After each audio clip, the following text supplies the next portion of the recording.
It is obvious that this challenge cannot be completed with your knowledge of the Force, but with your skill with a paintbrush.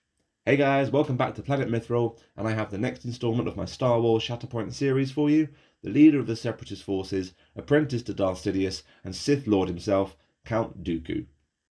This model straddles the balance of a super characterful sculpt, but canonically with a fairly uninteresting paint scheme. Lots of black and dark areas on the model which will need breaking up with the addition of a few vibrant spot colours to help create some really nice visual appeal. Hopefully a tutorial which will give you a Sith Lord worthy to lead your evil forces to battle. When I've rabbited enough, brush is ready guys, let's get painting. I've been looking forward to this. Face colours. To start off with, Dooku's face and hands were given a base coat with a 4:1 ratio mix of Citadel Bugman's Glow and Mechanica Standard Grey. This will get the base tones in for a more drawn, washed out look to Dooku's skin later on.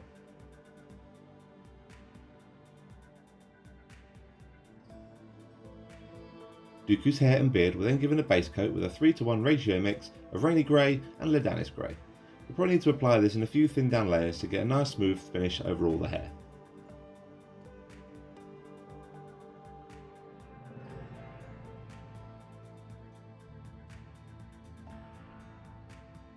The bulk of the model now, the tunic, sleeves and trousers, were given a base coat with a 50-50 mix of black and Eclipse Grey.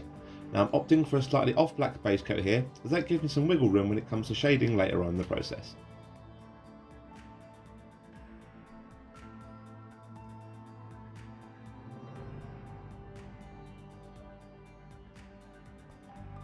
The boots were given a slightly different base coat, mainly to help them stand out a little more from the rest of the black areas.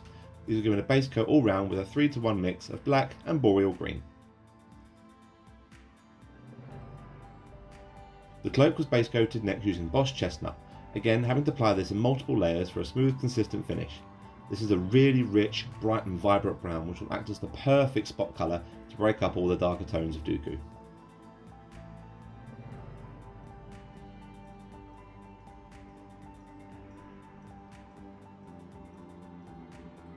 The chain fastening the cloak and the hilt of the sabre were then carefully picked out using black metal.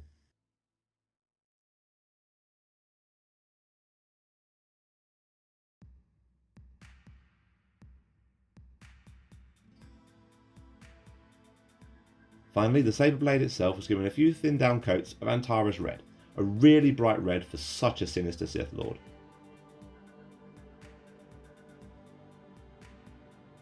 Skin. I applied a pre-wash stage by adding a small amount of Cadian flesh tone into the original base coat mix for the skin. I want to give my Dooku a more worn, weathered look to his skin to represent the draw and toll of the dark side of the Force. Balancing this with more vibrant tones to help a little bit of colour still shine through. With this in place, I then applied a diluted shade of Reikland Flesh Shade, allowing this to form in the recesses, particularly around the nose and wrinkles under the eyes.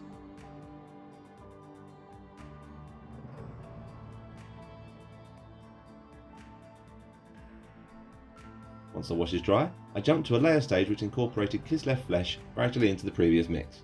This is a very washed out paint which will desaturate the more vibrant hue from the Cadian at a much earlier stage here.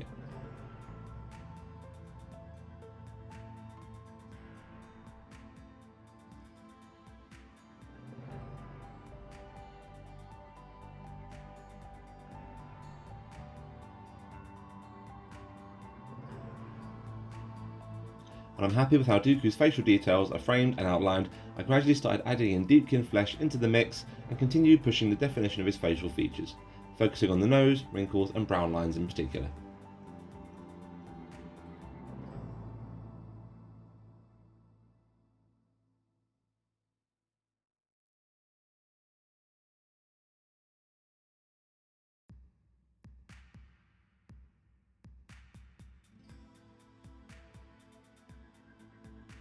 I continued building these highlights up, adding more deepkin flesh in gradually until my mix consisted approximately of 50% deepkin flesh. Here I'm just focusing on the most prominent facial features.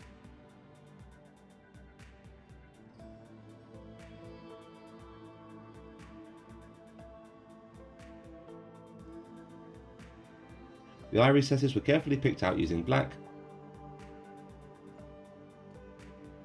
and finished off with 2 dots of white either side.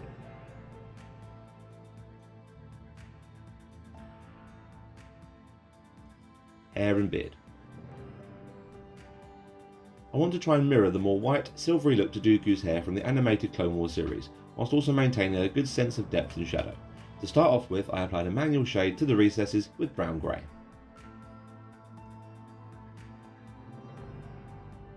The hair and beard were then carefully layered up by adding Miskatonic Grey into the base coat mix. Thankfully, the texture here takes on more elements from the animated TV show, so this initial blocking stage is fairly easy to nail, leaving the manual shade showing in the recesses between all the hairs.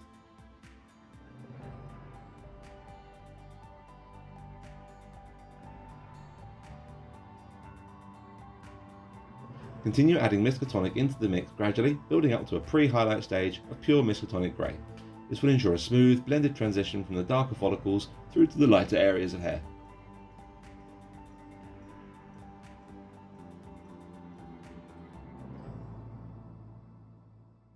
The highlights were then gradually built up by adding white in very small increments to the overall mix, at each stage focusing more and more on the outer curls and more prominent areas of hair, working their way up to a final dot highlight with a 1-to-1 mix of Miskatonic Grey and white.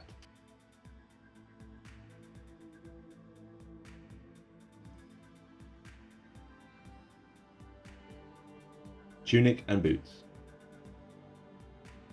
A manual shade was applied carefully to all the recesses across the tunic's main body, the sleeves and trousers. And this is why I opted for a slightly off black to the original base coat. It allows me to define the shadows and recesses here even more by using pure black for a shade instead of a base coat.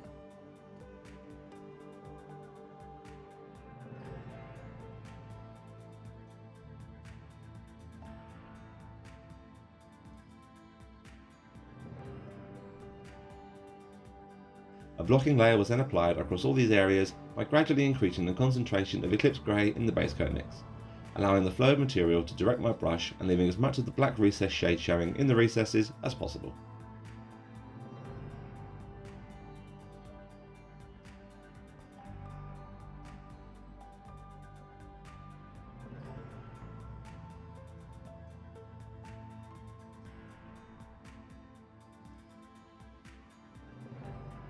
With the blocking layer in place, I started working up the layers again now, but this time by adding in small amounts of berrying blue into the previous mix. The black is notoriously difficult to paint, and adding greys and whites in for layers at these early stages doesn't give you a great palette manoeuvrability later, in my opinion. The addition of berrying here will soften the harshness of the greys, whilst also lifting the tone more naturally and create a more authentic flow across all the cloth.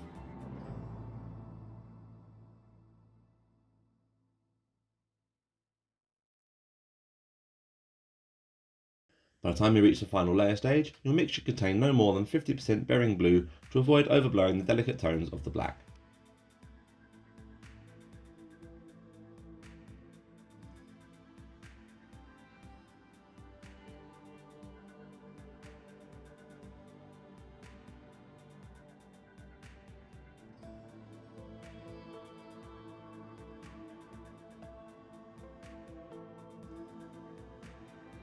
For the highlight stages, I added small amounts of Ledanis Grey into the overall mix and repeated the layering process, focusing more and more on the most prominent folds in material where the light will be hitting more.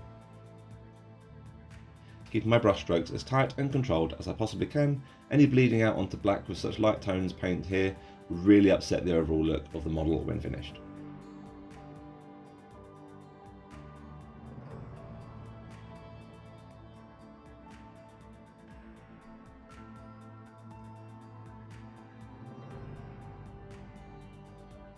Now with this arduous stage finished, the boots were given a shade again using pure black.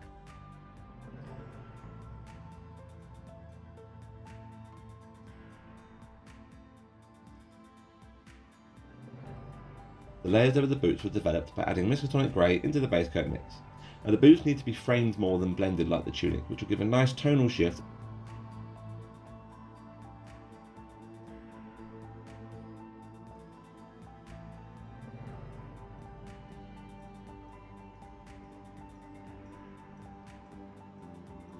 Continue to add Miskatonic Grey in the mix, leading up to 50-50 split between that and the black Boreal Green base coat mix.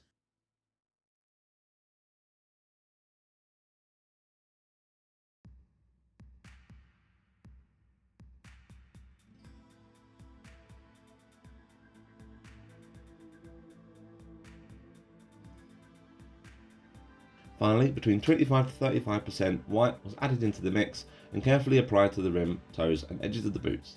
This is to try and give a slight sheen to reinforce the leathery texture that they're made from.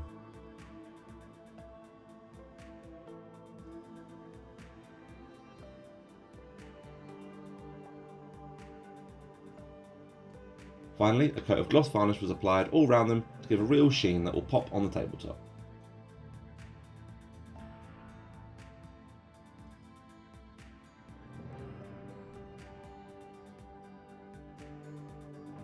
Cloak.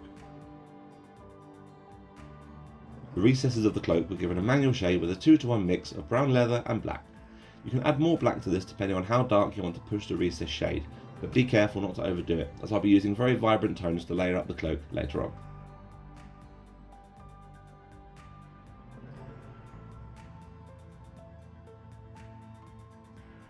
A blocking layer was then applied to the cloak by adding black earth brown to the base coat mix in an approximate 2-to-1 ratio split.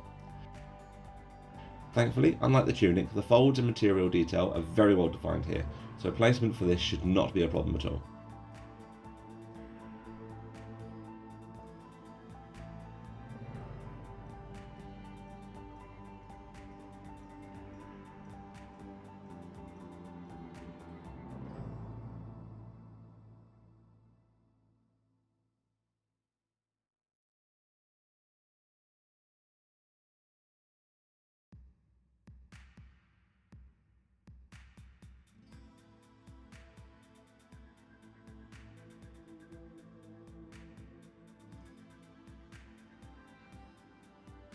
Continue to add more black earth brown into the mix, gradually working up the layers now towards the outer edges of all the material folds, in preparation for the highlight stages.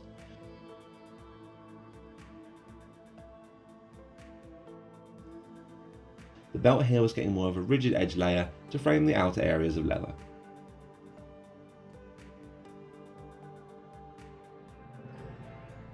Jumping straight to the addition of quite a pale, desaturated yellow paint now for the beginning of the highlight stages.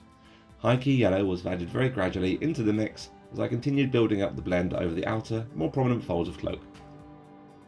As much as possible trying to keep my brush strokes long and unbroken for the smoothest possible finish over the super long folds of cloth.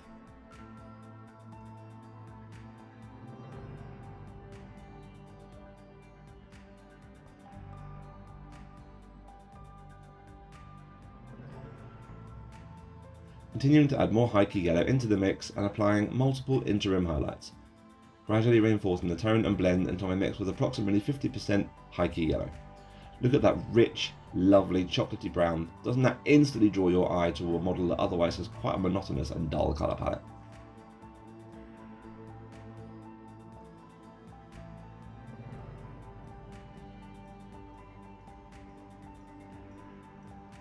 Lightsaber. Any remaining metal details across the belt were carefully picked out with black metal.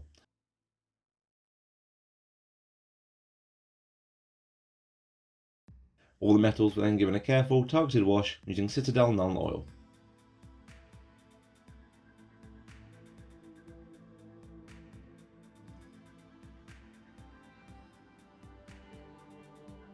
With this dry, the hilt and chain were very carefully highlighted using speed metal.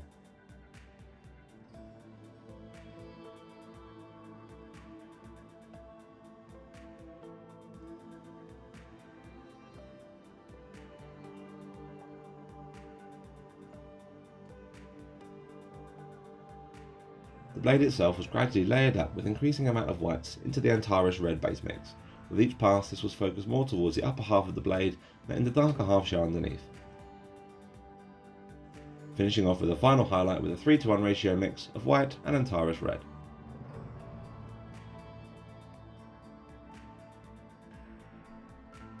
Twice the pride, double the fall. Did you really think you could contend with the will of the dark side and resist painting up such a stunning, characterful model to lead your Separatist forces? I really hope you guys enjoyed today's video. The basing recipe for my Star Wars Shatterpoint videos can be found in the basing playlist on the channel.